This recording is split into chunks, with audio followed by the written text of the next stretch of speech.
Bueno, muy buenas tardes a todos. Siguiendo con nuestra actividad de la tarde, seguidamente tenemos el simposio de diabetes y gestación. Le invitamos a nuestra primera exponente, la doctora Mafalda Palacios. Ella es especialista en medicina interna, especialista en endocrinología y metabolismo, docente máster en docencia médica superior, profesora titular en medicina de la Universidad Nacional de Asunción. Le escuchamos a la doctora Mafalda Palacio con el tema la metformina y su impacto en el tratamiento de la diabetes gestacional. Muchas gracias, realmente agradezco al comité organizador que me haya un desafío importante porque da gusto. O sea, es algo que siempre es controversial hasta este momento, les adelanto eso, pero realmente es muy importante discutirlo porque se sigue usando mucha metformina y les voy a analizar la experiencia. Me van a ver correr un poquito porque si no, no llego al tiempo. Entonces, la metformina como tratamiento en la diabetes gestacional, ese fue el primer artículo que se publicó por el grupo australiano, donde se pone sobre la mesa metformina. Realmente ellos venían trabajando hace rato con pacientes con síndrome ovario poliquístico, en los cuales habían tenido unos resultados muy alentadores. De ahí es que se animaron a hacer este estudio y donde les parecía lo más lógico iniciar metformina en las personas con diabetes gestacional, atendiendo a que la diabetes gestacional tiene un grado importante de insulinoresistencia que va progresando a medida que el embarazo progresa. La conclusión de este estudio era que las mujeres con diabetes gestacional, la metformina en mujeres con diabetes gestacional, sola o con insulina, no se asocia con mayores complicaciones perinatales en comparación con la insulina y en la gran mayoría de los casos las mujeres prefirieron metformina atendiendo a toda la complicación que significa utilizar metformina. Pensar que muchos de estos pacientes van a terminar su embarazo con metformina es realmente ilusorio. En la gran mayoría de los casos, la mayoría de estos pacientes van a necesitar insulina a partir del segundo o tercer trimestre, porque necesariamente la insulinoresistencia es tan importante que el control metabólico se hace cuesta arriba. Entonces, el decir se falló con la metformina porque se tuvo que iniciar insulina no tiene mucho sentido. Lo digo de entrada. La diabetes gestacional es un problema a nivel mundial, sobre todo porque la prevalencia va aumentando muchísimo. En este minuto se habla de un 10 a 18% de todos los embarazos. Los que están muy preocupados son sobre todo aquellos países que tienen poblaciones muy altas, como los chinos y los indios, donde honestamente significan un problema muy grande y unos costos muy altos. Como ustedes saben, la diabetes gestacional tiene efectos negativos tanto para la madre, pero sobre todo para el niño, en el cual lógicamente causa una serie de complicaciones y por tanto es importante un buen tratamiento.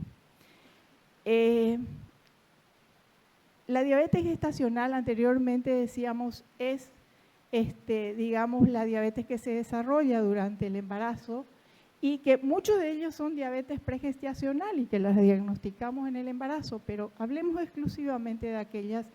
Entonces, lo que pasa en la diabetes gestacional es que la insulinoresistencia va aumentando.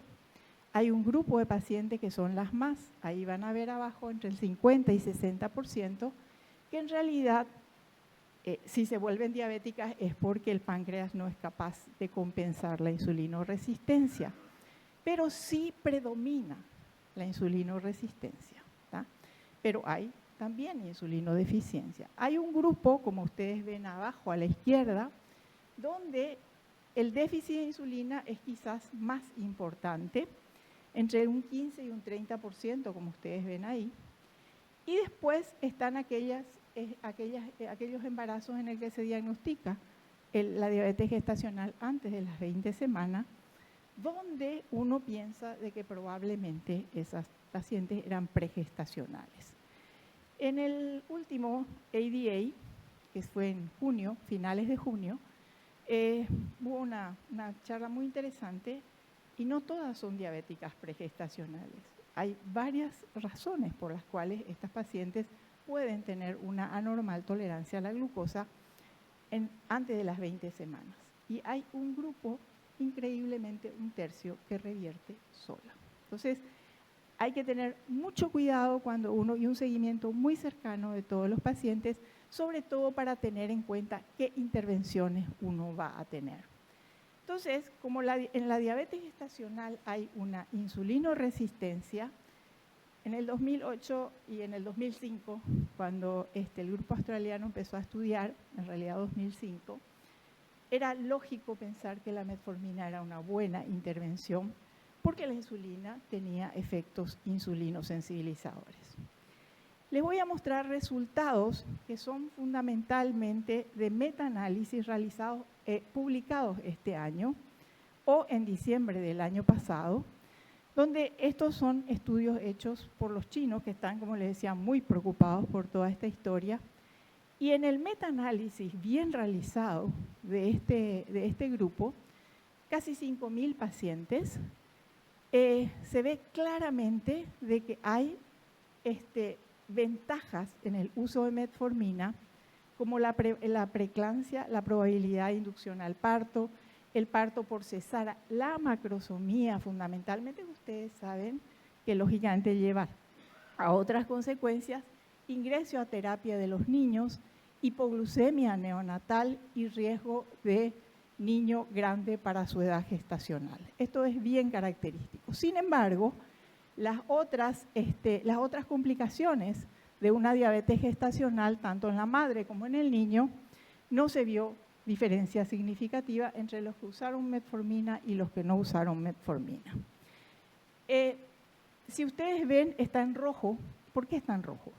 Porque es una de las cosas en las cuales le acusan a la metformina, de tener partos prematuros más frecuentemente y de tener niños pequeños para la edad gestacional. Entonces, en este metaanálisis, esos resultados no se dieron así. Lo demás, como ustedes, tampoco es significativa la diferencia. Este es otro metaanálisis publicado a finales del año pasado, donde se ve claramente de que la posibilidad de macrosomía es mucho menor, casi de un 30% menos, en las mujeres que usaron metformina. También, si ustedes hablan de pequeños para la edad gestacional, prácticamente no hay diferencias entre las mujeres que usaron metformina y las mujeres que usaron insulina. La talla sí.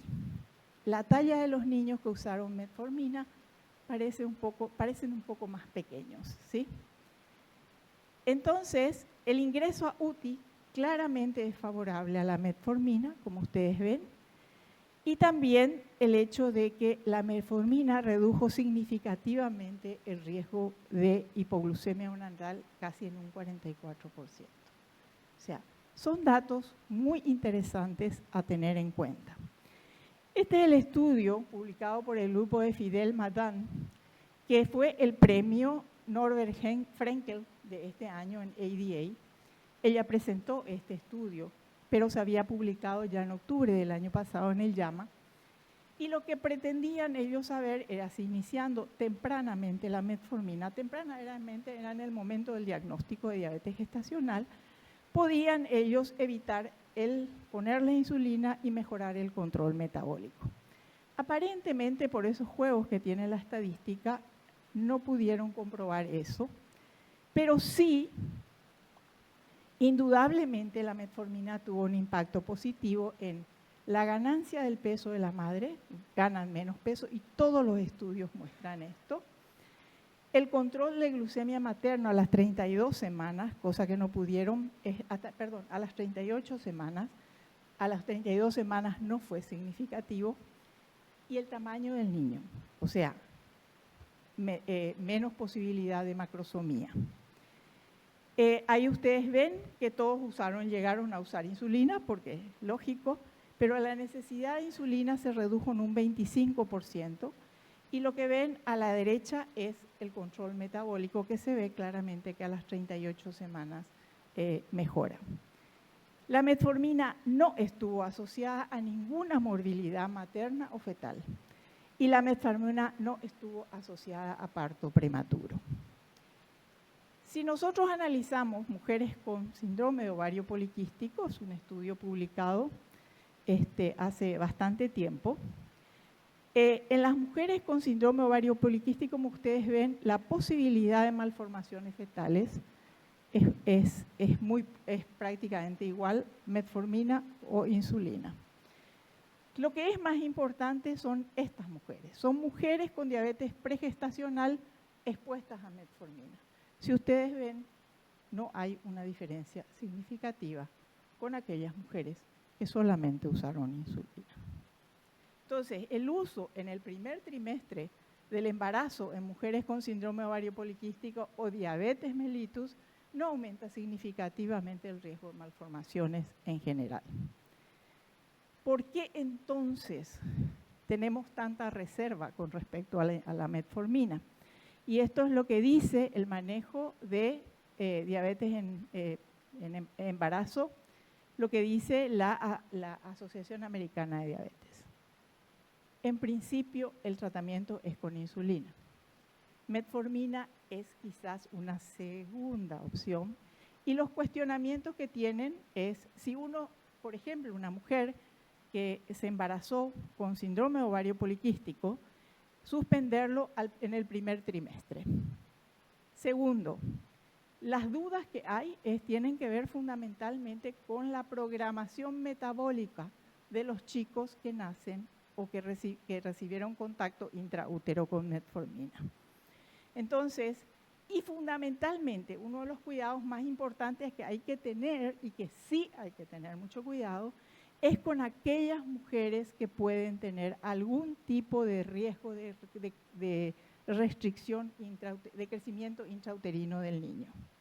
¿Por qué? Y porque en general el efecto de la metformina disminuye el aporte calórico que recibe el feto. Entonces, por eso es que pueden aparecer. ¿Quiénes son esas mujeres? Las mujeres que tienen preeclampsia y las mujeres que tienen hipertensión arterial y algún otro tipo de cosa que condicione esta circunstancia.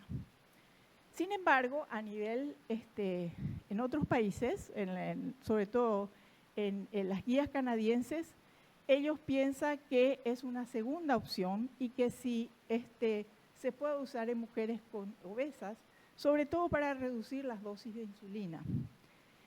En Gran Bretaña, sin embargo, está como primera opción metformina. Si el control metabólico no se da con dieta y actividad física, ofrezca metformina. Ese es el consejo. Y después la posibilidad de insulina. La Sociedad Italiana de Diabetes hizo una publicación el año pasado, a finales del año pasado, donde dicen vamos a reestudiar nuestras guías. Hasta ahora la primera opción insulina, pero vamos a reestudiar nuestra. Este es un resumen de todas las organizaciones que se manifiestan en este sentido.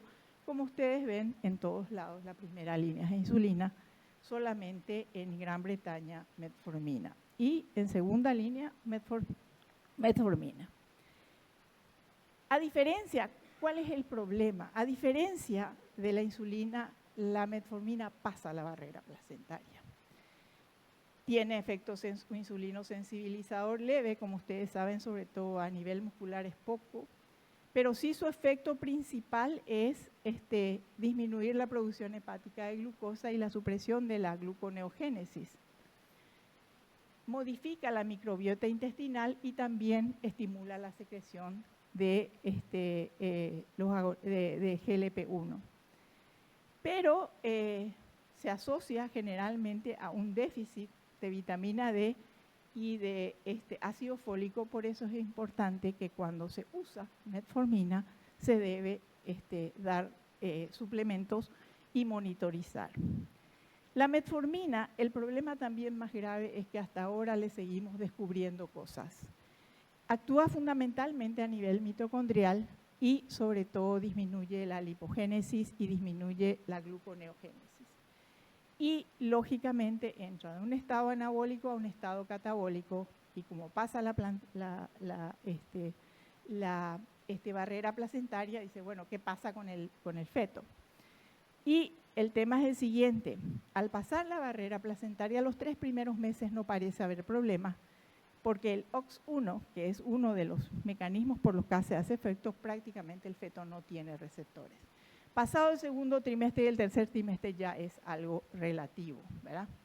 Y ustedes saben, ya expresa el feto OX1 y y tiene mitocondria funcionante sobre la cual va a actuar la metformina. Estudios en animales muestran de que hay cierto problema con el crecimiento a nivel de músculo esquelético. Se concentra mucho en el riñón. También, lógicamente, y su efecto principal es a nivel hepático. Entonces, estos estudios fueron publicados simplemente ahora en el ADA de hace menos de un mes o un poco más. Y honestamente estamos en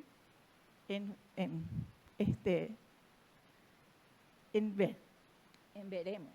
Pero, sin embargo, ¿qué pasa? En el estudio, los niños seguidos a 2 años, después de un parto, después de haber estado expuesto a metformina intraútero, entonces estas personas lo único que tienen es mayor circunferencia en la parte media del brazo y la masa grasa y total es prácticamente la misma, no son diferentes. El COSO lo dio este estudio en el cual en el grupo de 7 años no hay diferencias significativas, en el grupo de 9 años se ve de que estos niños son más grandes, ¿verdad? Sin embargo, la grasa abdominal es prácticamente la misma y los parámetros metabólicos son absolutamente similares. Este es un estudio de registro, ustedes saben perfectamente, los países europeos y sobre todo Finlandia tienen uno de los registros más grandes. Y si ustedes ven, ellos hicieron seguimiento desde la semana del niño hasta los 11 años y en cada uno de los casos, lastimosamente, son enormes, cosas que no las podemos reducir. No hay datos de que haya mayor obesidad, hipoglucemia, hiperglucemia, diabetes en los niños que nacieron con metformina intraútero, estuvieron en contacto con metformina intraútero. Tampoco hay cosas de lesión de hipertensión ni tampoco de algún tipo de trastorno psicomotor. En general, lo que ven abajo es prácticamente un resumen de todo lo que vieron anteriormente. Entonces, no encontró un aumento de riesgo a largo plazo de obesidad, hipoglucemia, hiperglucemia, diabetes o problemas en cuanto al desarrollo psicofísico, asociados con la exposición intrauterina a la metformina sola o en combinación con insulina en comparación con insulina sola. Finalmente, me quedan 3 minutos, este es un estudio antiguo que me vino a la memoria cuando lo he visto, ¿verdad? Y nosotros analizamos hace muchísimos años qué pasaba con las mujeres que tenían diabetes gestacional. Fíjense ustedes que tienen alteraciones metabólicas que persisten años después de haber tenido diabetes gestacional. Y eso está relacionado fundamentalmente a que la insulinoresistencia se mantiene. Si ustedes ven, las mujeres con antecedentes de diabetes gestacional tienen un riesgo de enfermedad cardiovascular de 40 veces mayor y un riesgo de accidente cerebrovascular 65% más. El doble de posibilidad de infarto de miocardio, insuficiencia cardíaca e enfermedad arterial. Entonces, evidentemente, el hecho de que una mujer tenga diabetes gestacional es una enorme oportunidad para tomar decisiones y hacer tratamiento preventivo. Es el doctor Rudy Holman, fue el premiado con la medalla Banting en este último congreso, y él muestra sus resultados del APDS, donde se ve que 20 años después la metformina mantiene un efecto legado. Fíjense ustedes que de 39% solamente baja a 31% en cuanto a la posibilidad de un infarto de miocardio, o sea, sigue manteniendo su efecto protector a largo plazo. Tengo que correr, disculpen. Y lo mismo pasa con todas las clases de las posibilidades de muerte. Y entre ellas, fíjense ustedes que de 36% baja solamente a la posibilidad, hay todavía un 20% de efecto protector. Y este efecto protector, el profesor Holman, lo atribuye directamente a una protección adicional que estaría relacionada a la inhibición de la vía antiinflamatoria.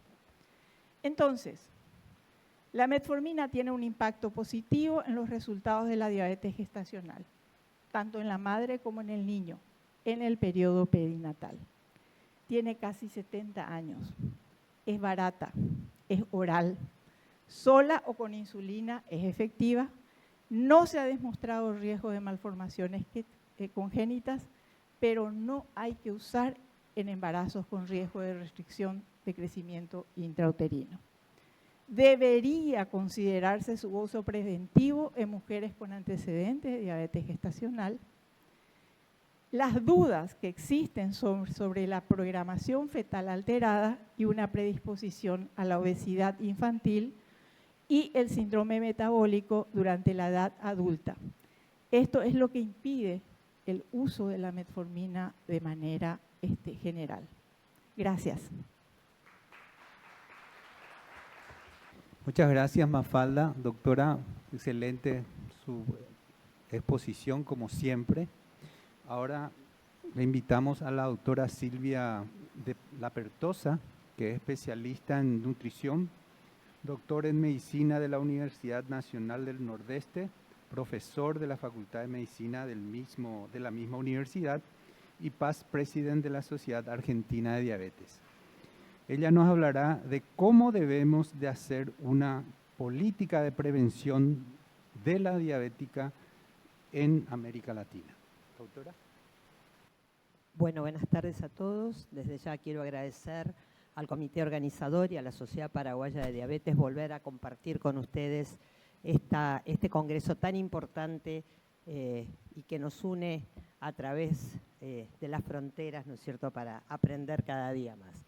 Bueno, el tema que hoy me toca desarrollar es cómo debemos hacer una política de prevención de la diabetes gestacional en América Latina. Mi currículum ya lo fue leído y realmente la diabetes gestacional es un problema y es un problema de salud pública. Primero porque tiene una alta prevalencia, un 10 a un 12% en algunos de nuestros países de Latinoamérica, tiene un alto subdiagnóstico, tiene la concurrencia tarde a la consulta, porque como las guías dicen que entre 24 y 28 semanas tenemos que hacer la prueba oral de tolerancia a la glucosa, pero tenemos una mujer que viene con obesidad, antecedentes familiares de diabetes florido, que ya ha tenido una diabetes gestacional y nos sentamos a esperar a ver si aparece la diabetes. Entonces tiene un alto subdiagnóstico. Nuestros países tienen una alta prevalencia de obesidad. Seguimos con los diferentes criterios diagnósticos, estamos discutiendo miligramos por decilitros de si es 92, 95 o 100, nos estamos peleando por 5 miligramos.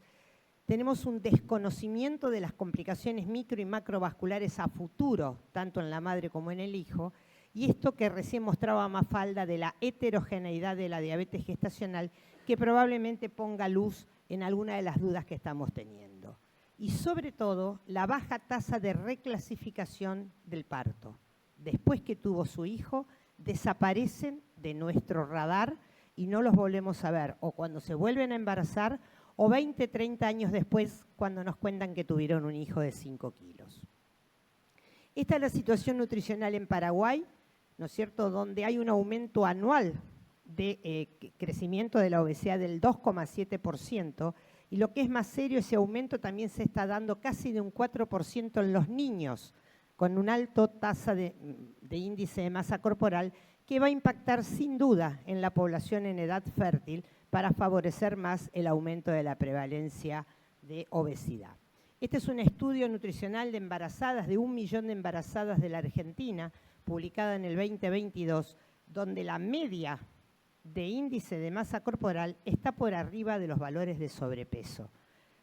Teniendo algunas de nuestras provincias, sobre todo las del sur de nuestro país, donde la tasa de sobrepeso pasa el índice de masa corporal de 27 de índice de masa corporal. Entonces no podemos estar discutiendo miligramos de glucemia cuando tenemos por delante esta prevalencia de obesidad que nos hace incorporar al tema nutricional en las maternidades de nuestros países. Este dato, que fue publicado también en estas últimas publicaciones del Lancet, muestra la gran disparidad de la prevalencia de diabetes gestacional en los distintos países del mundo, que pueden ir desde el 5 hasta el 18%, hasta el 27% de prevalencia de la diabetes gestacional, que era un poco lo que hablábamos hoy al principio como un problema de salud pública. Y este cambio de paradigma, que está entroncado con el tema de la heterogeneidad, plantea de que tenemos que tener un nuevo paradigma para la detección inmediata de la diabetes gestacional temprana, ya antes de las 20 semanas, y tener en cuenta en nuestro semáforo el tema de los factores de riesgo cardiovascular. Esto no lo voy a mostrar por tiempo porque ya lo habló Mafalda, y este tema de tener que empezar a mirar sobre cursos de vida, ciclos de vida. No podemos mirar la embarazada al margen de que eso va siendo un círculo vicioso con una madre obesa con diabetes gestacional que va a engendrar un niño macrosómico, que va a ser un adolescente obeso con prediabetes, síndrome metabólico y va a ir aumentando la prevalencia de esta situación. Entonces, miren ustedes en qué momento son los desarrollos de los distintos órganos, en las primeras etapas del embarazo, donde ya se está desarrollando páncreas, corazón, riñón, que son después los impactos de las complicaciones a largo plazo. La diabetes afecta la estructura, la celularidad, la respuesta de señalización y las marcas epigenéticas que conducen a la programación de la salud a largo plazo. Este es el tema que hablábamos de la reclasificación. 7 veces más riesgo de aquella mujer que hizo diabetes gestacional de desarrollar diabetes en los próximos años. Con lo cual hemos perdido una ventana de oportunidades de poder prevenir la diabetes que estamos hablando y de nuevas diabetes gestacional. Esto es nuestra experiencia, que se publicada ahora, la vamos a publicar en el Congreso de la Sociedad Argentina de Diabetes, sobre casi 500 mujeres que han tenido ya su parto y la reclasificación, donde vemos un 19% de mujeres con prediabetes y un 4,2% de mujeres con diabetes al momento de terminaron su parto. Y ustedes pueden ver la diferencia que tenemos entre aquellas que no tuvieron alteraciones del metabolismo de los hidratos de carbono con aquellas que hacen prediabetes y diabetes. Son más obesas, tienen índice de masa corporal más grande, tienen una fructosamina más elevada y tienen una edad gestacional de diagnóstico mucho más alta, es decir, tienen en 24 semanas las que han hecho diabetes con un desvío estándar de 6 semanas, es decir, que ya ahí tenemos 18 semanas de embarazo en el momento que se hizo el diagnóstico y lo mismo pasa con prediabetes. Entonces, esto nos está llamando la atención a lo que decíamos con respecto a la reclasificación. ¿Qué se puede esperar de las mujeres con diabetes gestacional para su vida futura? Estas publicaciones hablan de que aumenta la incidencia de retinopatía a 15 años en aquellas mujeres que tuvieron diabetes gestacional independientemente de si hacen o no hacen diabetes 2. Aumenta el inicio del ingreso a diálisis. Aumenta la hospitalización por infección de pie en forma muy importante aquellas que hacen diabetes gestacional y que después evolucionan a diabetes.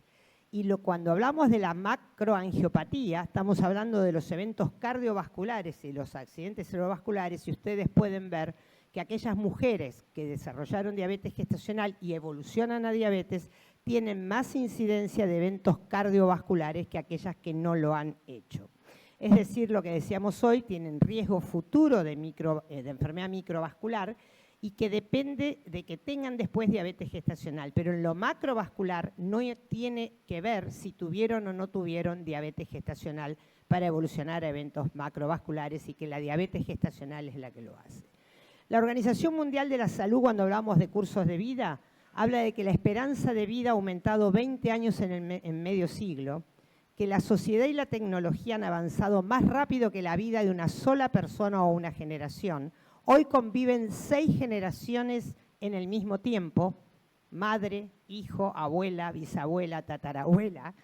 La consecuencia de la salud universal se ve afectada hoy por complejidades y desafíos particulares que están acentuadas por las diferentes trayectorias de vida. No se ha evolucionado en la misma forma que evolucionó la tecnología, la ciencia y que está en constante cambio. Y desde 1995 al 2019 la esperanza de vida aumentó de 72 a 77 años en la región. Y una cuarta parte de los que viven más de 80 años vivirán con mala salud.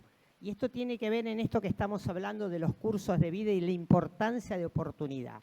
Estos son los objetivos de desarrollo sustentable para 2030 y el objetivo número 3 habla de la buena salud y bienestar y de garantizar una vida sana y promover el bienestar para todos en todas las edades. Y habla de reducir en 1/3 la mortalidad prematura por enfermedades no transmisibles mediante la prevención y el tratamiento y promover la salud mental y el bienestar. Y dice la directora de la Organización Mundial de la Salud: ahora reconocemos que el embarazo funciona como una prueba de estrés fisiológico que puede desenmascarar enfermedades latentes o subclínicas y que se puede evidenciar más adelante en la vida. Por lo tanto, es una ventana de oportunidad única y crítica para estimar, evaluar e implementar intervenciones para reducir los riesgos cardiovasculares y metabólicos de la vida de una mujer. Y reconocemos que el periodo de posparto es una ventana de oro para que los profesionales de la salud brinden apoyo y orientación integral, especialmente a las madres que han desarrollado complicaciones durante el embarazo. Esto que hablábamos hoy de los enfoques de cursos de vida tiene una trayectoria que tiene que poner en marca que hay que transformar la situación actual a este enfoque de ciclos de vida. Tratar a la diabetes gestacional temprana e intervenciones para reducir las enfermedades cardiometabólicas a largo plazo, cuando de verdad son intervenciones costo efectivas, porque por ahí son cambios de estilo de vida, un plan alimentario, aumentar la actividad física. Estrategias que identifiquen al mayor número posible de mujeres con la prueba oral de tolerancia a la glucosa de un solo paso, que es lo que plantea Simon en el estudio Top Gun, que es en menos de 14 semanas con un punto de corte de 95 en esa etapa. Intervenir más intensivamente solo en aquellas que corren mayor riesgo. Diseñar modelos de atención estratificados y financiados adecuadamente, adaptando al mismo tiempo de manera transparente la intensidad del tratamiento a las necesidades de cada mujer. E integrar la prevención y el control de las enfermedades no transmisibles en los programas de salud materna y de la mujer.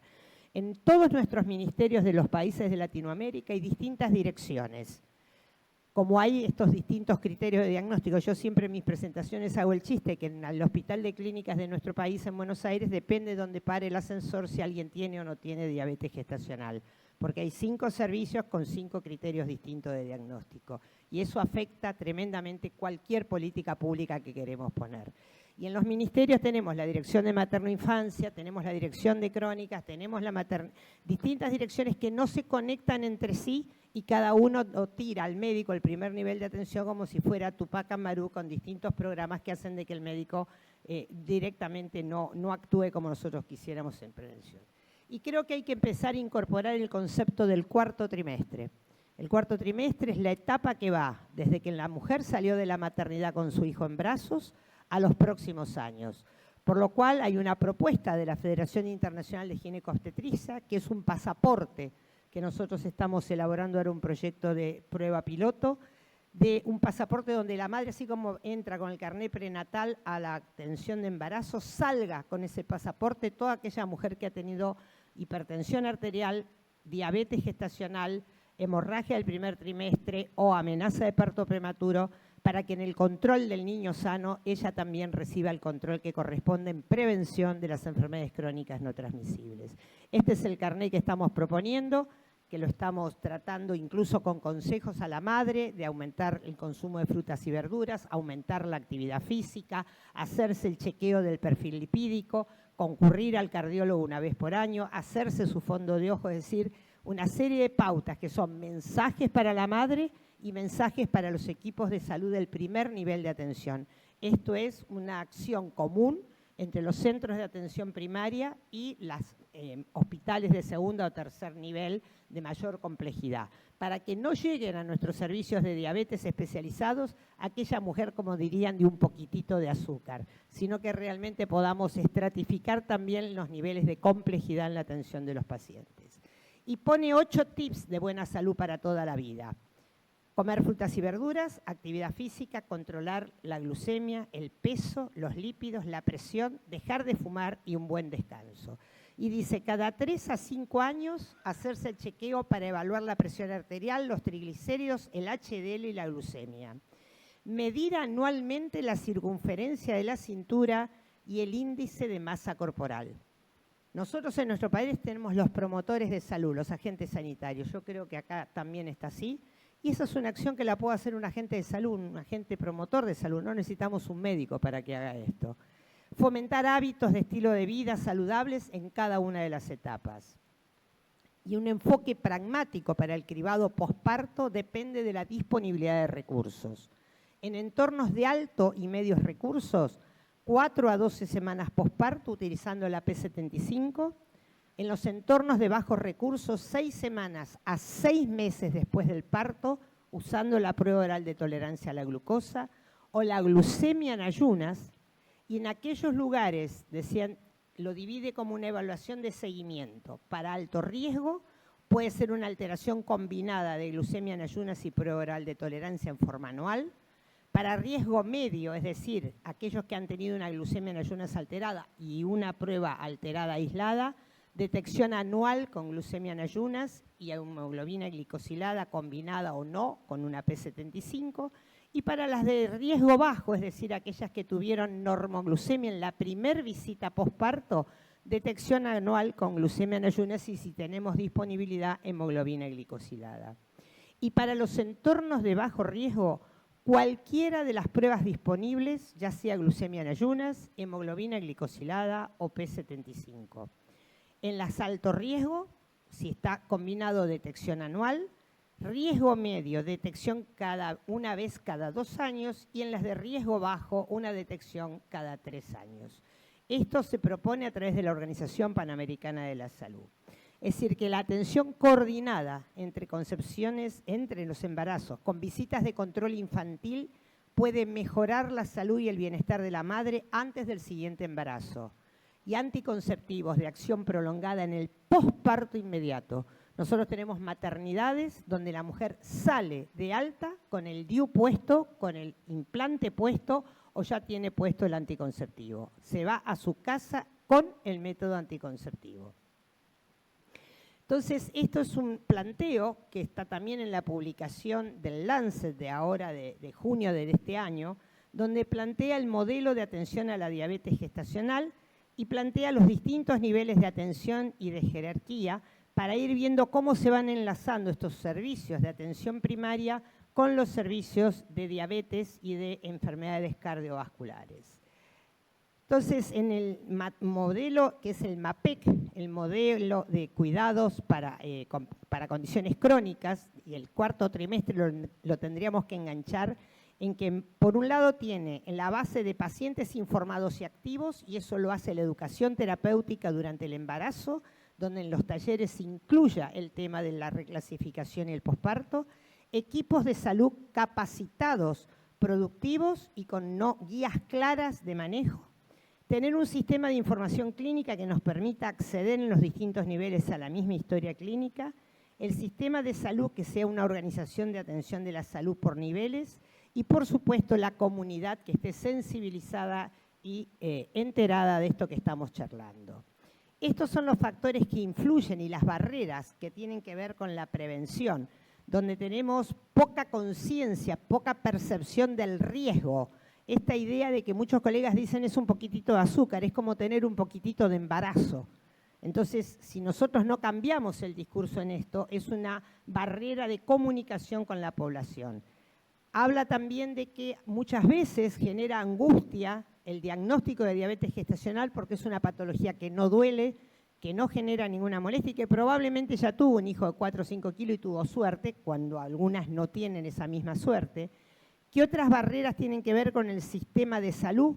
Por la distancia que hay, nosotros tenemos localidades de 300 a 400 kilómetros que no tienen equipos de atención de la mujer con diabetes gestacional y tienen que trasladarse, con lo que eso implica, y eso implica esto que estamos hablando de armar como una red de atención, hasta usando la telemedicina que nos permita poder comunicarnos con los distintos equipos, la disponibilidad, acceso y asequibilidad de lugares seguros para la práctica de la actividad física y de una dieta saludable, con medidas incluso regulatorias que tienen que ver con, no podemos tener precios cuidados con la gaseosa y las galletitas dulces y sí tener precios cuidados con lo que son verduras y frutas. Entonces, esa parte verde de este plan que se está planteando en la publicación del Lancet de este año es sobre la prevención de la diabetes gestacional recurrente y a su vez la prevención de la diabetes 2.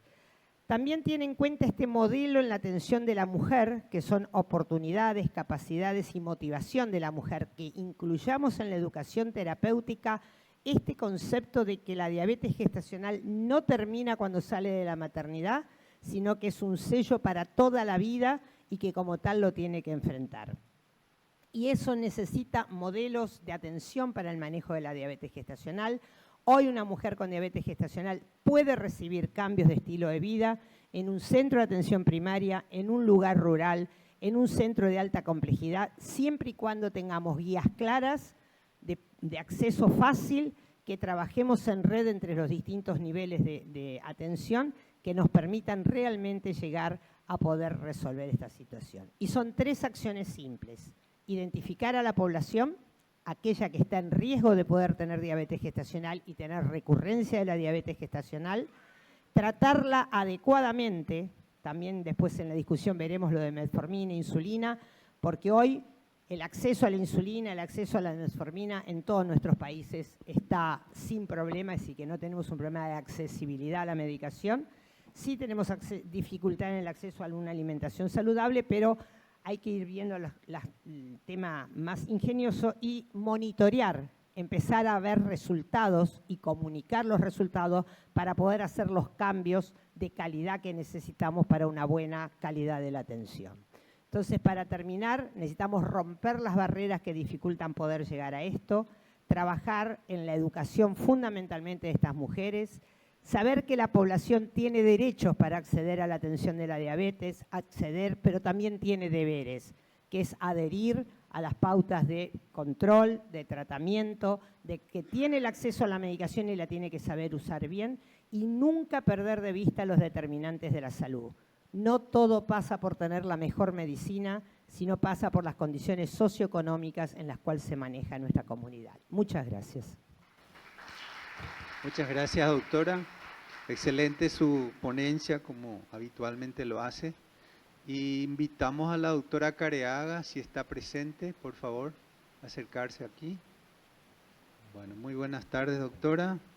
Ella es la doctora María Cruz Careaga, que nos va a hablar sobre el tratamiento farmacológico de la mujer embarazada con diabetes tipo 2. Ella es especialista en endocrinología y nutrición, miembro del equipo técnico, Programa Nacional de Diabetes del Ministerio de Salud Pública y Bienestar Social, miembro del staff docente de posgrado de Ginecología y Obstetricia del Hospital Reina Sofía de la Cruz Roja Paraguaya y autora de publicaciones en el área de diabetes y obesidad en el embarazo. Entonces, una vez que coloque todas sus diapositivas, le invitamos a que pase al estrado. Bueno, muy buenas tardes a todos. Para mí es un honor estar aquí en este congreso y doy las gracias especialmente a la doctora Griselda Sosa, quien me convocó. Que bueno, que como yo creo que todos ustedes saben, la doctora Griselda Sosa es una líder con respecto a la educación diabetológica en nuestro país. Y así que les agradezco y bueno, y les pido disculpas por este pequeño retraso. Entonces, vamos a comenzar un tema que para mí es súper apasionante. Yo me dedico a esto y vamos a comenzar a hablar sobre el tratamiento farmacológico de la diabetes tipo 2 en el embarazo. Esta es la agenda de la charla. Sabemos que la diabetes tipo 2 se caracteriza por un aumento de resistencia a la insulina y por un fallo progresivo en la funcionalidad de las células beta pancreáticas y que comprende actualmente el 90% de los casos de diabetes en la población adulta y que además se presenta como un fenómeno de crecimiento sostenido, progresivo y significativo. Y en paralelo con este crecimiento, en la prevalencia de la diabetes mellitus también existe un fenómeno que es la diabetes mellitus de inicio precoz, que se observa en la franja etaria de 18 a 39 años, que también ha sufrido un incremento significativo y que este fenómeno, más el aumento de la edad materna, más la obesidad, determinan que la diabetes tipo 2 o diabetes pregestacional tipo 2 actualmente se encuentre en una situación muy frecuente para todos nosotros, con un incremento significativo en las últimas 2 décadas. Sabemos que el abordaje terapéutico de aquella paciente con diabetes mellitus tipo 2 supone un verdadero reto porque tenemos que empezar a adaptarnos a todas estas modificaciones que son dinámicas, que son adaptativas, endocrino-metabólicas y en realidad multisistémicas que ocurren durante el embarazo. Sabemos que los objetivos glucémicos durante el embarazo son muchísimo más estrictos que en la población general porque sabemos que incluso hiperglucemias leves o no significativas, entre comillas, determinan efectos negativos obstétricos. Además, las mujeres embarazadas con diabetes mellitus tipo 2 tienen factores de riesgo adicionales para sufrir eventos adversos durante sus gestaciones y en comparación con la población portadora de diabetes mellitus tipo 2, estas mujeres son mayores, presentan un mayor índice de masa corporal, presentan otras comorbilidades como fenómenos de hipertensión arterial y dislipidemias y además tienen medicación que potencialmente pudiera afectar a ese embarazo. Además, desde el punto de vista socioeconómico, suelen provenir de poblaciones económicamente más privadas y de grupos étnicos minoritarios. Con respecto a la epidemiología, y les muestro la comparación de los 2 últimos atlas de la IDF, que es la Federación Internacional de Diabetes, la del 2019 y la del 2021, sabemos que en total entre un 20 a 21 millones de gestaciones a nivel global han sido afectadas por un fenómeno de hiperglucemia, que esta hiperglucemia en un 80-85% de los casos va a estar determinada por la diabetes gestacional, que es la forma de hiperglucemia más frecuente en el embarazo.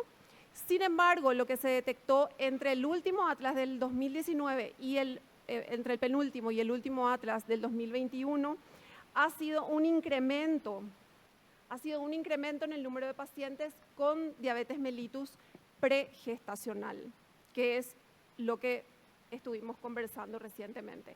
A nivel global, aproximadamente un 16% de embarazos se encuentran complicados con hiperglucemia en nuestro país. También da esa cifra.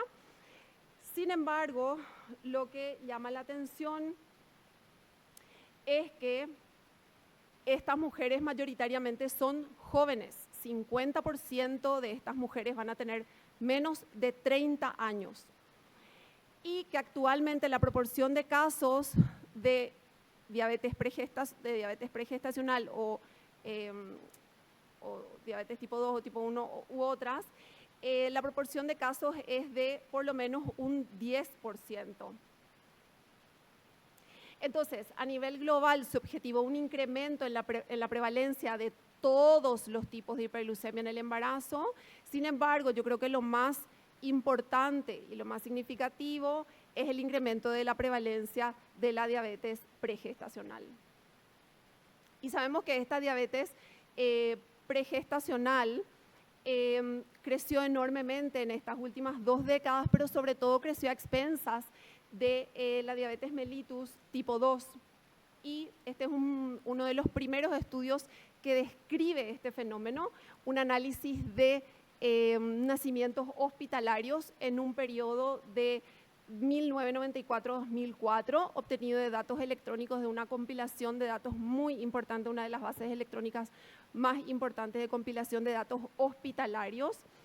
Y se seleccionaron códigos para cada uno de estos nacimientos, diabetes mellitus gestacional, tipo 1, tipo 2 u otras.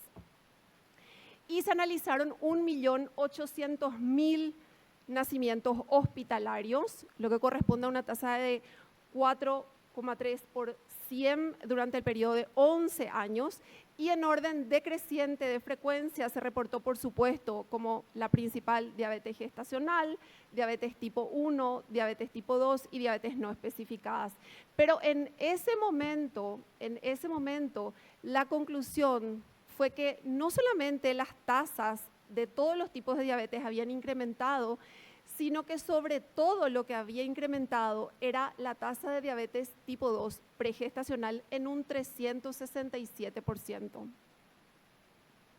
Y este es un estudio mucho más reciente, también con el objetivo de describir qué tipos de alteraciones metabólicas o de problemas metabólicos existen en estos nacimientos hospitalarios.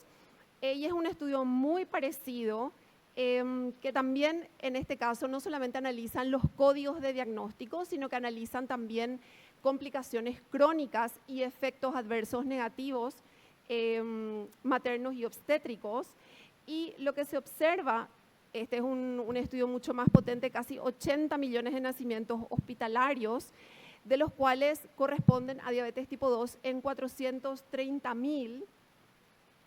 Y lo que se puede decir es que del año 2000 al 2019 la prevalencia de diabetes mellitus aumentó de 1,8 a 7,3 por 1000 partos para la diabetes mellitus tipo 2, que la prevalencia de complicaciones crónicas de la diabetes mellitus también incrementó, se duplicó, y que además la diabetes mellitus pregestacional se asoció a trastornos hipertensivos del embarazo, partos por cesárea, partos prematuros y distocia de hombros, es decir, sigue incrementando la morbilidad materno-fetal.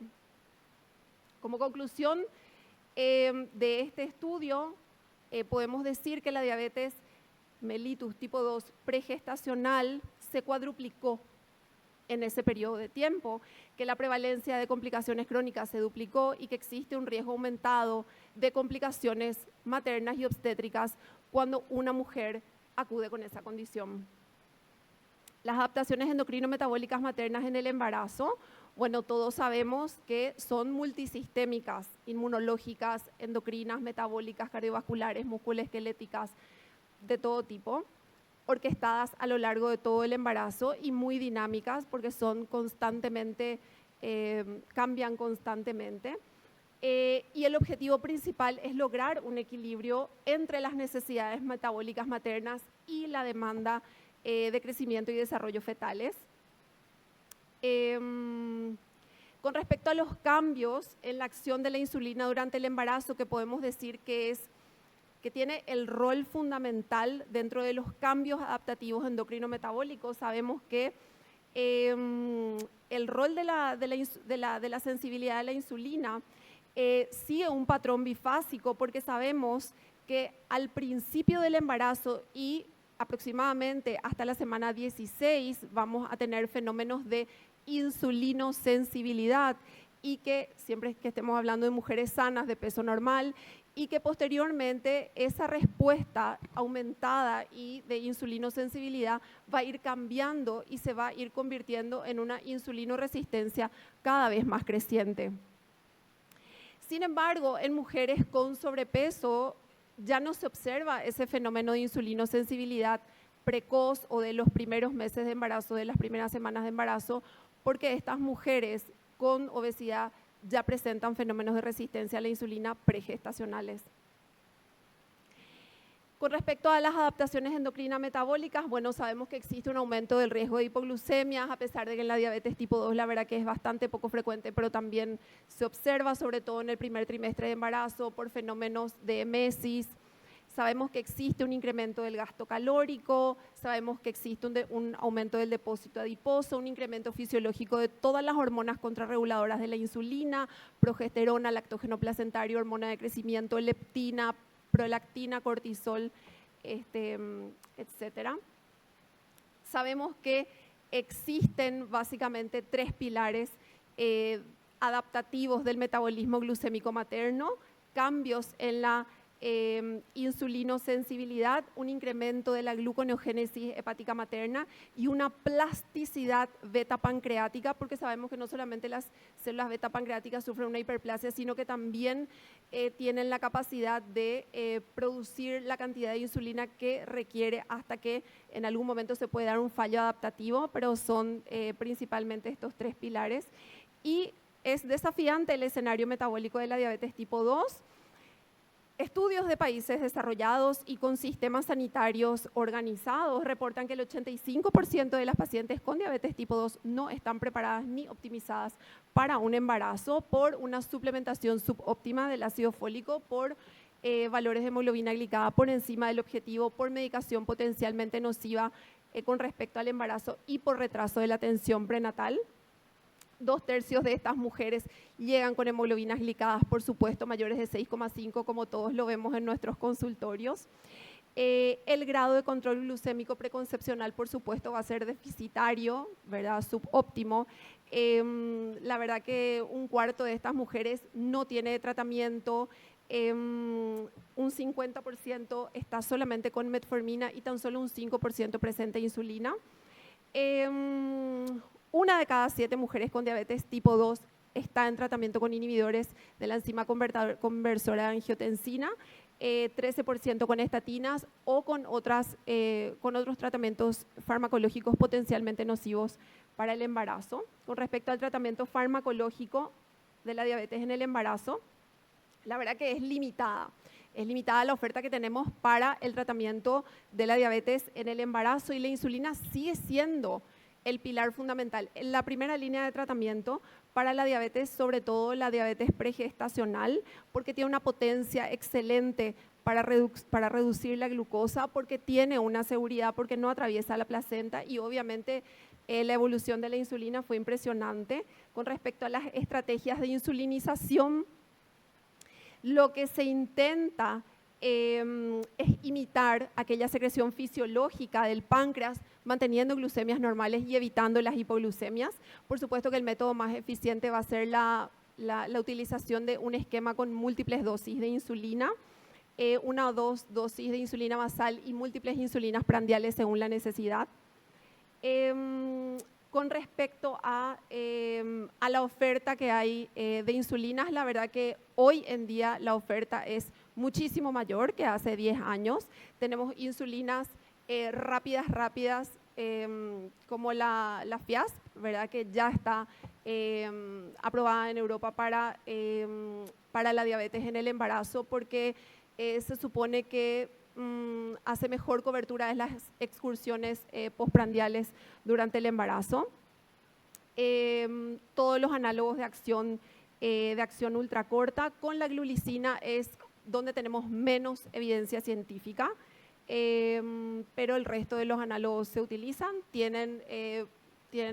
tienen efectos con respecto a teratogenicidad, son seguros, son efectivos. Con respecto a análogos de acción lenta, existe ya evidencia con respecto a seguridad y efectividad de análogos de acción lenta como la ergina, UCIEM y un poquito también de Gludec. Seguramente que dependerá ya de cada caso, como vamos a ver. Con respecto a la insulina regular, es como la que sigue teniendo más obstáculos porque tiene demasiado tiempo de acción y sabemos que no es demasiado fisiológica. Lo mismo que la insulina NPH, que es excelente, pero que requiere una educación y una disciplina constantes dentro de la paciente. Lo que dijimos de la insulina de Gludec, que debido a su larga vida, la verdad que conviene titularla y conviene tenerla muy bien controlada en los días antes del parto o de la cesárea programada. Las mixtas, la verdad que no se indican demasiado, no son demasiado elegidas. Los perfiles farmacocinéticos que todos conocemos, la figura A, los análogos, ultra rápidos y lentos. En la figura B, una mezcla de análogos ultra rápidos y de acción intermedia, las humanas. Con respecto al perfil farmacocinético, vamos a utilizar preferentemente las que se presentan como análogos, sobre todo para poder cubrir bien las excursiones postprandiales, porque sabemos que no aumentan el riesgo de hipoglucemias, no tienen resultados adversos neonatales. Los análogos de acción rápida también se pueden utilizar y las de acción lenta, y sobre todo las ultralentas también podemos continuarlas en el embarazo, sobre todo si estamos ante pacientes excelentemente controladas. No cambien sus insulinas, déjenle como está, ya que está bien controlada esa paciente. Las estrategias de insulinización, bueno, si tenemos hiperglucemias basales, vamos a utilizar una monodosis, ya sea de una insulina humana de acción intermedia o una de Temir. Hiperglucemias basales o postprandiales con horarios regulares en la paciente, vamos a elegir una opción de múltiples dosis que pueden ser de insulinas humanas, o si es que esta paciente se presenta con horarios irregulares, vamos a elegir preferentemente los análogos. ¿Qué pasa cuando tenemos una mujer que tiene MSIS, ¿verdad? Porque ese es todo un tema y vemos muchísimo. Vamos a utilizar mejor insulinas ultra rápidas y vamos a dividir la dosis. Entonces, con una monodosis vamos a empezar a 0,1, 0,2, pero esto no es matemático, ¿verdad? O sea, esto sabemos que es de acuerdo a cada paciente. Cuando necesitamos múltiples dosis, nosotros vamos a escalar, como vamos a ver después, 0,5, 0,7, 1, a veces necesitan muchísimo, ¿verdad? Y cuando tengamos insulinas humanas, vamos a dividirla en la famosa fórmula de 2/3 y 1/3, ¿verdad? 2/3 en dosis diurna, predesayuno, 1/3 en dosis nocturna. Y a su vez esa dosis diurna vamos a dividirla en 2/3 de NPH y 1/3 en regular. Y la dosis nocturna vamos a dividirla en media y media de insulina NPH e insulina rápida. Con respecto a las múltiples dosis, vamos a también calcularlas a 0,5 a 0,7 con dosis basales del 40% y el resto en 60% en forma de insulinas prandiales. Cuando tenemos fenómenos de mesis, lo que vamos a hacer es administrar solamente un 50% de la dosis calculada a esta paciente y dependiendo de su ingesta, entonces vamos a indicar la administración siguiente. Recordar que los requerimientos durante el embarazo son muchas veces infinitos, como yo siempre digo, ¿verdad? Hasta 4 por de lo que usa habitualmente la paciente, sobre todo en diabetes tipo 2 y muchas veces en diabetes gestacional también. Y que la verdad que hay que titular.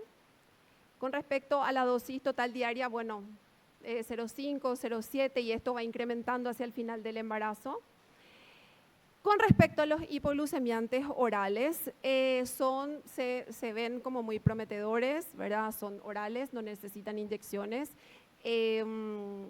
Hay de todo tipo con respecto al costo, ¿verdad? Sin embargo, hoy en día, aquella paciente que se encuentra en tratamiento preconcepcional con familias de fármacos tipo inhibidores de dipeptidil, inhibidores del cotransportador, meglitinidas, tiazolidindionas, análogos de GLP-1 y deseo gestacional, lo que se indica actualmente es interrumpir ese tipo de medicaciones e iniciar inmediatamente todo lo que es el proceso de insulinización y la educación diabetológica que requiere este proceso.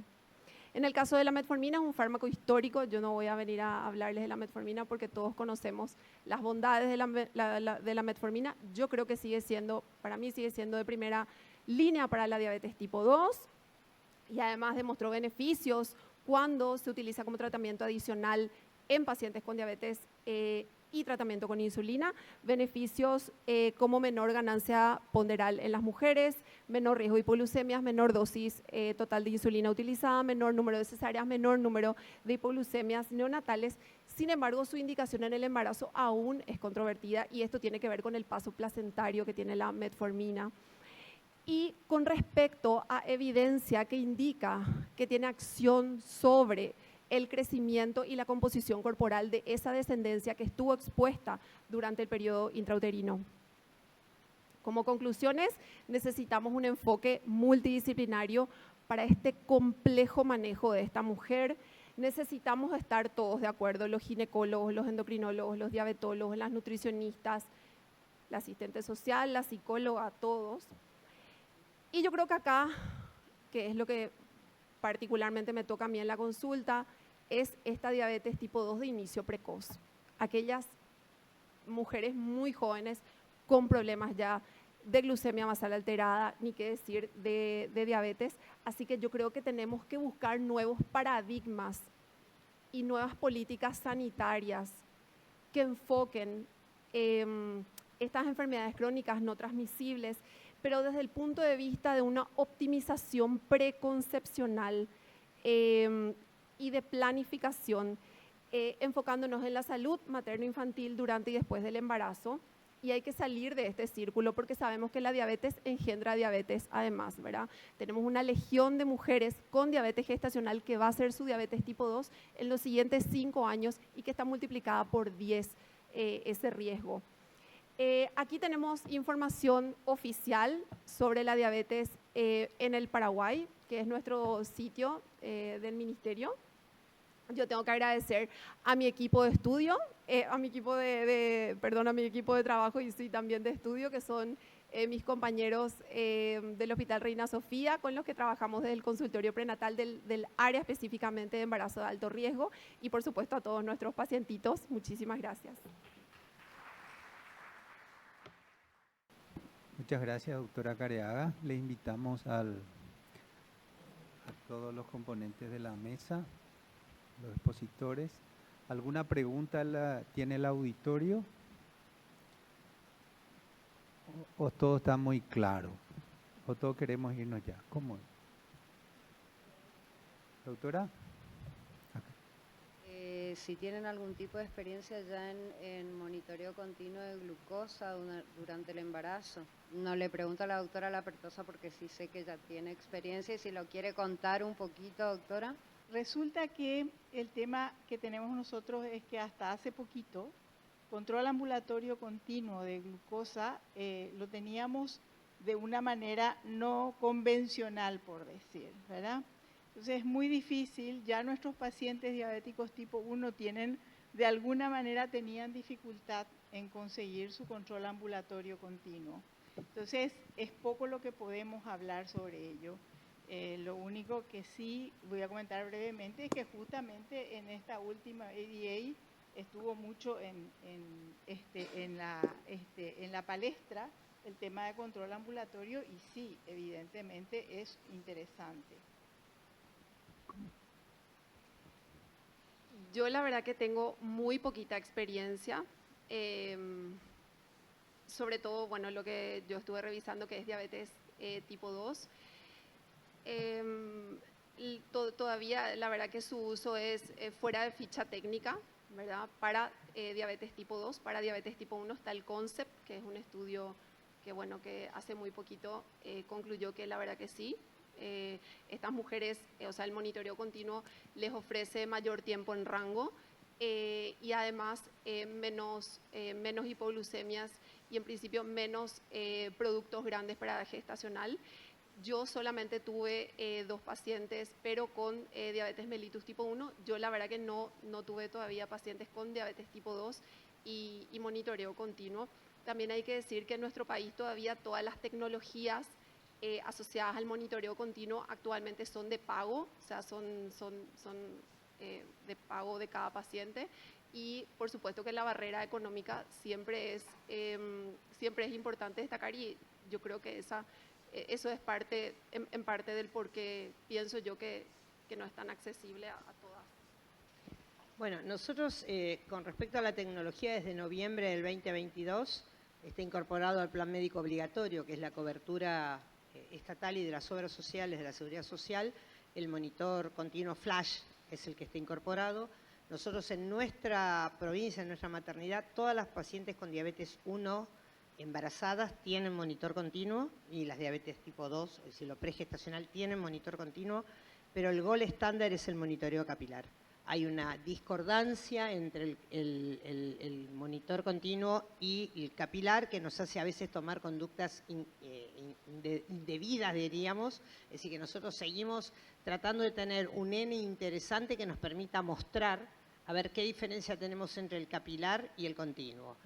En el ADA no habla todavía de nada en gestacional de monitoreo continuo. Lo que muestran no daba realmente en relación costo-efectividad un beneficio hacia el monitor continuo en relación a esto. No había un N que nos mostrara, ¿no? Pero creo que algo tendremos que analizar, porque esto tiene también que ver con esto del tratamiento farmacológico. Hay algunos papers que hablan de la diferencia de la colocación de la insulina en distintos tiempos de acuerdo al trimestre. Y eso es una cosa que también tendríamos que ver, ¿no es cierto? Es decir, que se aleja del tiempo de aplicación en cuanto más avanza el embarazo, ¿no? De hecho, yo vine muy rápido y muy rápido presenté, ¿verdad? Pero en uno de los papers que mostré, que realmente es fantástico, el que quiera le voy a pasar por correo porque vale la pena leer, es nuevísimo, salió ahora en junio. Entonces, lo que hablan es que dependiendo del tiempo gestacional muchas veces vamos a tener que utilizar para poder cubrir esa excursión postprandial, vamos a tener que retrasar más las insulinas preprandiales y retrasar hasta 45 minutos, ¿verdad? Lo que es así bastante medio poco convencional, porque nosotros siempre le solemos decir a nuestros pacientes, bueno, en 15 minutos máximo comer, ¿verdad? O sea, tipo, no, pero, y está señalado, estaba con una estrellita que a medida que avanza el trimestre y sobre todo en el tercer trimestre, se indica ya hasta 45 minutos de atraso en la administración de insulina para poder cubrir esa excursión postprandial.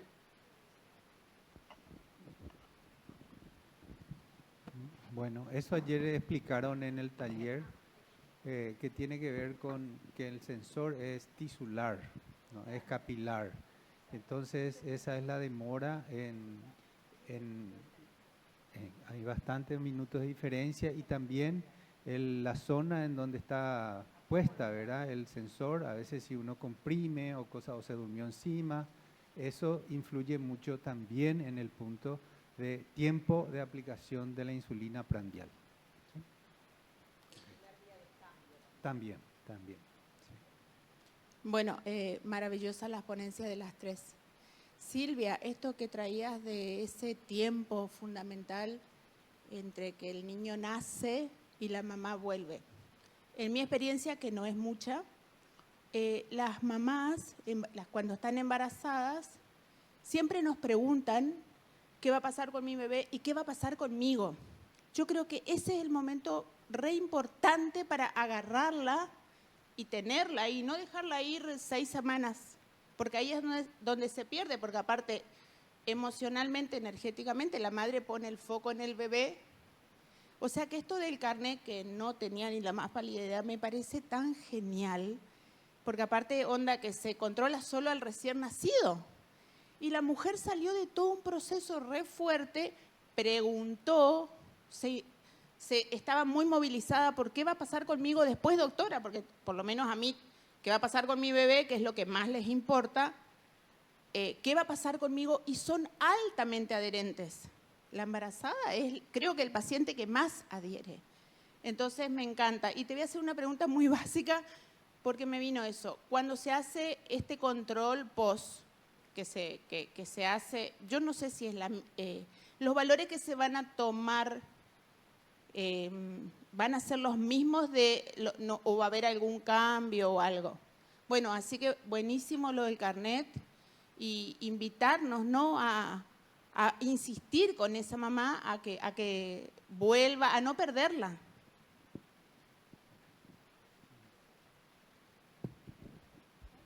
Mira, Patricia, los valores van a ser igual. 100, que es la posición de la Sociedad Argentina de Diabetes para prediabetes, 100 a 125 en ayunas, 140 a 199 a las 2 horas poscarga y el valor de 126 en diabetes. Lo estamos adaptando, hemos hablado con el Ministerio nosotros de Salud Pública y hemos tenido una reunión con el Ministerio de Salud de la Nación para tomar 3, 4 programas de algunas provincias para hacer una prueba piloto. A ver cómo nos va. Esperemos. Lo que sí, la mujer sale de la maternidad con la orden de la reclasificación. Ya tiene la orden y el turno para volver a la reclasificación. Eso es fundamental, porque una de las barreras es eso. Cuando yo fui directora de un hospital y la mujer le decía, ¿por qué no volvió? Y ese doctor en la puerta del hospital y un cartel que dice prohibida la entrada a menores de 12 años. ¿Qué hago con mi bebé? Entonces, es una barrera que no puede venir al laboratorio. Así que hay cosas que a veces nosotros no las vemos y que tenemos que empezarlas a tener en cuenta. Sí, cómo no. Justamente esa es una de las cosas que es muy importante, ¿cierto?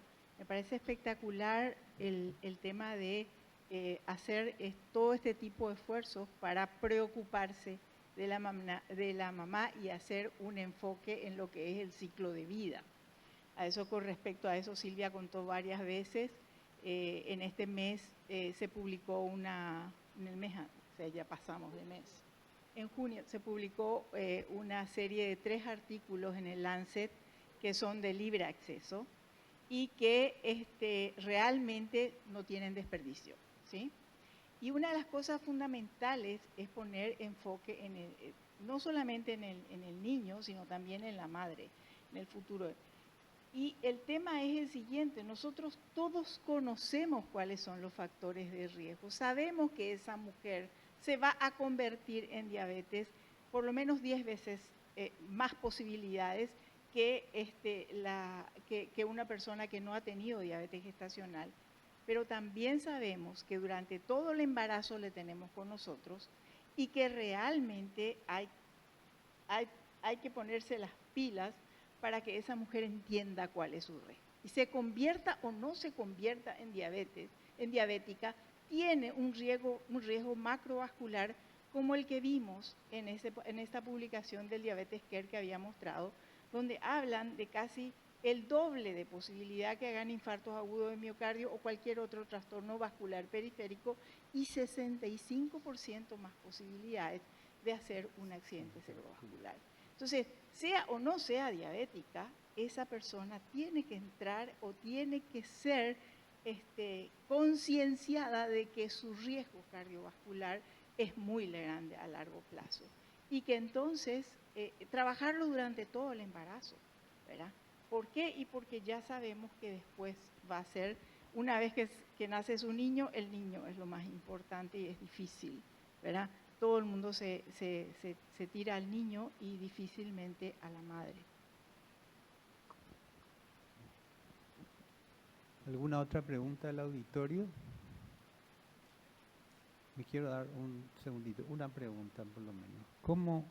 ¿Cuál es el momento decisivo en la diabetes, sea gestacional o pregestacional o tipo 1, cuando el obstetra pide hacer maduración pulmonar? Este es un tema que no siempre tocamos, ¿verdad? Me gustaría escuchar la opinión de la... De todas, no hay problema. No hay problema, porque la doctora es la que habló del sí, tema. Sí, pero como decía. No, nosotros indudablemente, si el obstetra dice, tenemos que madurar, pues le dejamos madurar.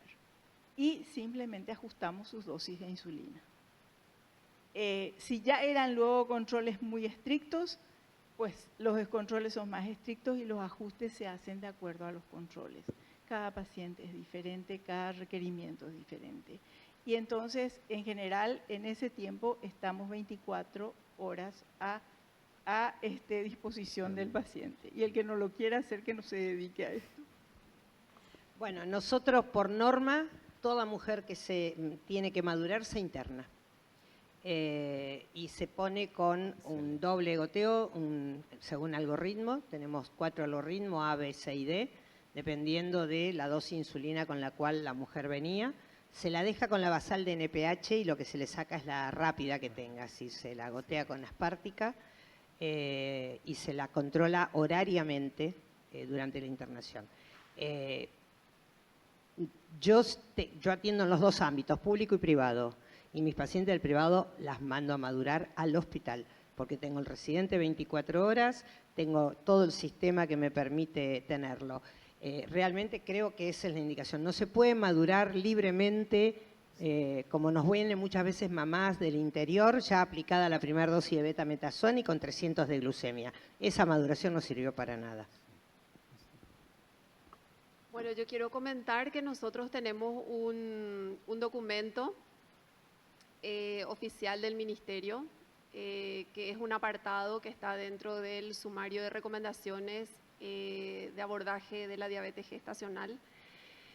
Y que bueno, que realmente nosotros en nuestro país, lastimosamente nosotros no podemos indicar internación a todas nuestras pacientes porque nosotros no contamos con los medios necesarios para internar a todas nuestras pacientes. Pero lo que nosotros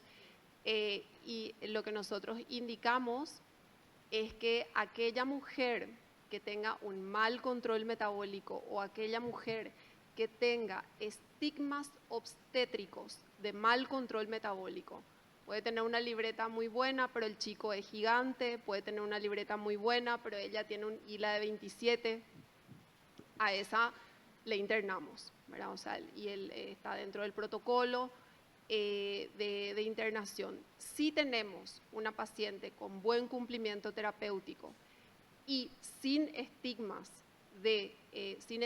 obstétricos, nosotros la verdad que hacemos maduraciones domiciliarias y esa es la realidad. Nosotros vemos donde yo hago mi práctica clínica, la verdad que es así, ¿verdad?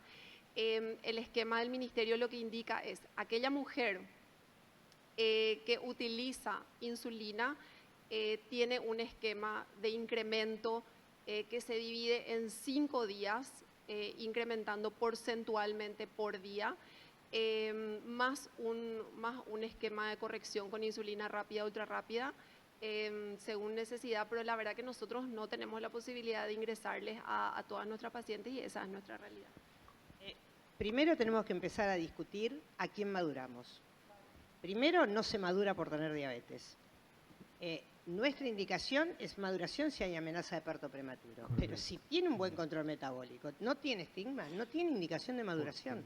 No es nomás, porque eso que vos preguntás creo que va orientado a ese lado, de que por el hecho de que tienen diabetes hay que madurar. De ninguna manera. Pero es el concepto incluso ni siquiera diabetes 1. Ese es el problema, una pelea ahora. En nuestro caso, por ejemplo, en el ministerio, la verdad que el documento no contempla esa indicación porque la verdad que eso nosotros no revisamos y este fue un documento que se revisó con 13 mesas técnicas, ¿verdad? Por el momento nosotros acatamos si el ginecólogo indica que hay que madurar, nosotros acompañamos ese proceso, pero la verdad que en mi postura, yo no voy a discutir una indicación de ginecología, así como espero que él no discuta una indicación mía de insulina, por ejemplo, ¿verdad? Pero nosotros, eso excede un poco por lo menos del ámbito nuestro de ese documento, ¿verdad? Pero definitivamente... El estudio MACPAI, que fue el estudio que se hizo de maduración, que hicieron los obstetras, es donde determina que no hay maduración si no hay riesgo obstétrico de parto prematuro o alguna indicación. ¿Cómo? O alguna complicación que fundamente que tengo que sacar antes el chico, porque eso es lo que tenemos que empezar a revisar. Porque si no, hay que ver, porque el riesgo es alto y si no tendríamos una cantidad de camas ocupadas. Antes se internaba también por diagnóstico de diabetes gestacional. Hoy hay que tomarse un poquito del equipo interdisciplinario para educar a esa mamá y que se monitoree las primeras horas, no necesita estar internada. Bueno, muchísimas gracias. Creo que con esto cerramos y muy buenas tardes.